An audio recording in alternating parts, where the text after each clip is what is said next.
There's another team that wears red that I wanted to pick your brains on.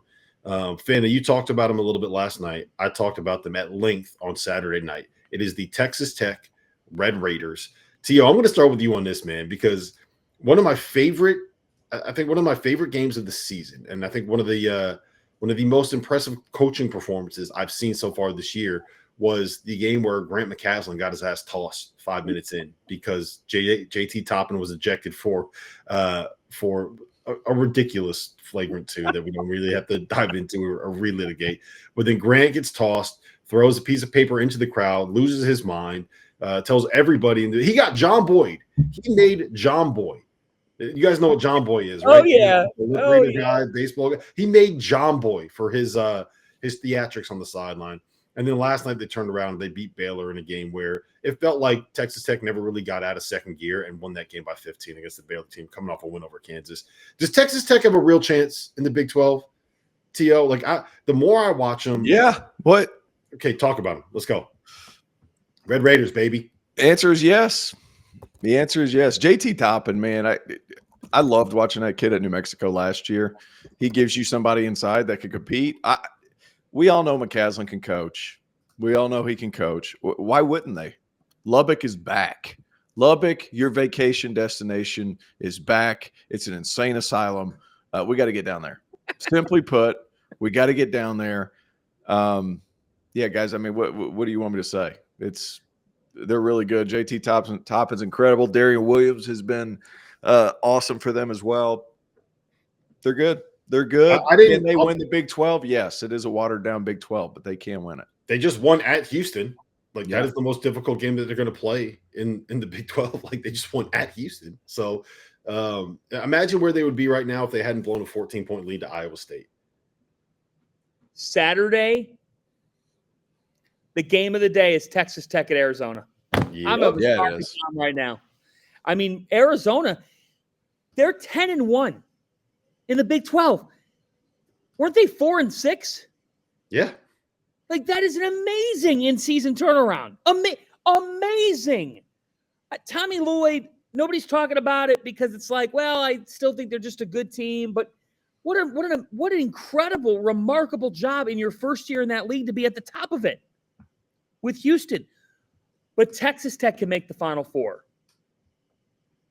Yeah, they can. They're that good. They're a top 10 team since December 1st in KenPom. Look at their metrics in the net. They're top 10. Yep. You know what? They guard one. Oh, Tio, you're all about the net now, huh? The net says nice things about a team you like, and you're all about the net. Me? Yeah, you're all in. Yeah, you're just like Texas the net. See, I told you. I was like, he said KenPom. I heard KenPom. That's when I said, yeah. I'm not on the net. You two want to fight this week? I'll never be on the net. Yes. Why? What a terrible metric the net is. All right, let's not go down that road now. T.O., there's people working hard behind the scenes on all this stuff. Come on now. The wrong people. Go ahead. Okay. Look how they constructed the roster with versatility, guys who guard 1 through 5. Yep. Chance McMillan 3 years ago averaged 5 points per game and was playing 17 minutes per game at Grand Canyon. Elijah Hawkins looking for a winning chapter. And Minnesota and at Howard, he was productive. Wasn't part of a winning basketball team. Always been an elite distributor. They identified the right pieces in building out this roster. And Darian Williams was one of the first pieces for McCaslin. He was on the team last year. He was coming over from Nevada, and he's steadily gotten better. He's more than doubled his production in a variety of ways. Assists, points. He's a good rebounder as well. They are versatility personified. They're a team where, again, the sum is greater than the parts, but they've just got a bunch of guys that are really unique weapons that play the game the right way, that defend, that get deflections, and they've got enough scoring. And they made 11 threes last night. They've been pretty good from the perimeter. Yeah, I think it is a testament to going into the portal and identifying players that fit as opposed to players with talent, right? Like, I think it's clear that they kind of had a plan for what they wanted to do with the team that they were going to build. They wanted a point guard that could pass. They wanted a big guy that could finish around the rim, that could catch some of those lobs, that could rebound, that could do all the stuff JT Toppin does. So they got Elijah Hawkins and JT Toppin. And then they surrounded him with a bunch of players that are versatile, that can make shots, that can fit a specific style. And instead of chasing like the single biggest names, they went after the guys that they identified as the right fits for what they wanted to do. And I think it's paying dividends. And the perfect example, T.O., look at what's happening with Kansas and A.J. Storr. And I know that they beat Iowa State on Monday night, but it's still you're a puzzle piece guy, right? Yep. The puzzle pieces fit at Texas Tech. I'm not convinced that the puzzle pieces, now that we're looking at it in the light of day, fit as well at a place like Kansas. And I don't mean to throw Bill Self and Kansas under the bus, but it's just an easy comparison to make given where Texas Tech is. I think McCaslin being at North Texas so long, which has long been considered a transfer destination even before the portal, like he's managed this before. Like for him, this has been something that's very commonplace for him to manage the portal. And now guys like him, guys that have done time in junior college, stuff like that, that have had to reconstruct the rosters on a yearly basis. Those guys are having a lot of success. Man, he was good last year. He's even better this year. Like I don't think anybody's surprised at the success he has. You guys wouldn't argue that. Like I am surprised at the level of success that he has had this quickly. I did not, especially like they lost Pop Isaacs in the portal this year. Like I thought that there would be might have been addition by subtraction. It might have been, but I thought that they would have been. I had them as like borderline top 25 in the preseason. So I'm not saying that I thought that they were going to be bad, but the fact that we're looking up here in the start of February and we're talking about Texas Tech as potentially being the best team in a conference that has Kansas, the preseason #1 team, that has Iowa State, who's been top 5 basically the entire season, and who has who has Houston, who again has been basically top 10 the entire season. That is the thing that is surprising to me. Like they've gone from being what we thought was a good team that could maybe make the tournament and win a game to being like, you know what?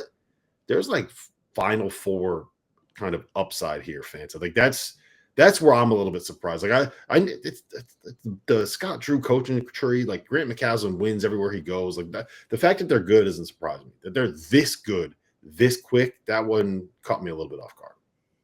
Yeah, I think he's the perfect fit for Texas Tech. Yes. You throw the paper, you get fired up. When we talked with Grant before, he's talked about how religious he is and how he's a man of faith, which I have complete respect for, and as am I. And I also respect the fact that the guy who, is very prayerful and very faithful can go out on the court and have that intensity at the same time. I mean, he turns into a different person when he's trying to win a basketball game.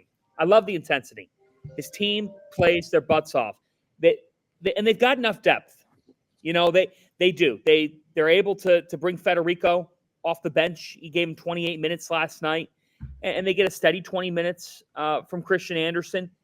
They can cause a lot of matchup problems on both ends of the floor. They make you very uncomfortable offensively. I mean, Baylor, only 59 points.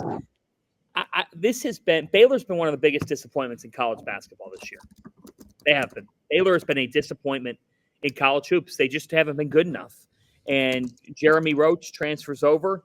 He's been what he's been throughout his career, up and down. Jaden Nunn, fine. And then you're relying on freshmen. And, they didn't have Edge come in this game. But I just think that this, if you're Scott Drew, you got to be disappointed. And if you're Baylor, this has been a year where I think you thought you could win the Big 12, and they've been very far from that. How about, and I said watered down Big 12. I think whenever I say that, like we've been used to the Big 12 being far and away the best league in the country, and this year it's just not. But you look at Arizona's turnaround, I'm sitting here looking at theirs, and that's going to be a great game. But I think Texas Tech is like I'm not going to say first real big challenge because obviously they've played a lot of good ones. This is more of, I consider this game, they won at home over Iowa State overtime, giant shot at the end, right, to get into OT. Should have lost. Like they lost. Should have lost. But this to me is Arizona's like reaffirming like we are that team. This game coming up against Texas Tech because up like if you look up and down who they've played, you guys talk about a turnaround. Like there haven't been any marquee names outside of that Iowa State win that really stand out. And while the Big 12 is still good, it's just not what it has been in years past.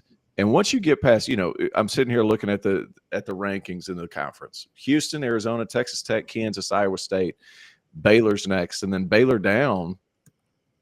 How impressive are a lot of those wins? West Virginia's had some big ones, but like it's kind of, I'm not going to call it ho hum. I still love the league, but like it's not quite as strong as it has. It's kind of what they're like. This is a reaffirming win for Arizona. Yeah. If they can do this one against Texas Tech, I look at it as like, all right, they're officially back. Yeah, it's a little bit like Michigan State, where they jumped out to that 10-0 record in the Big Ten, and it was against all teams that were in the bottom half of the conference, more or less. And that's kind of what we're looking at with Arizona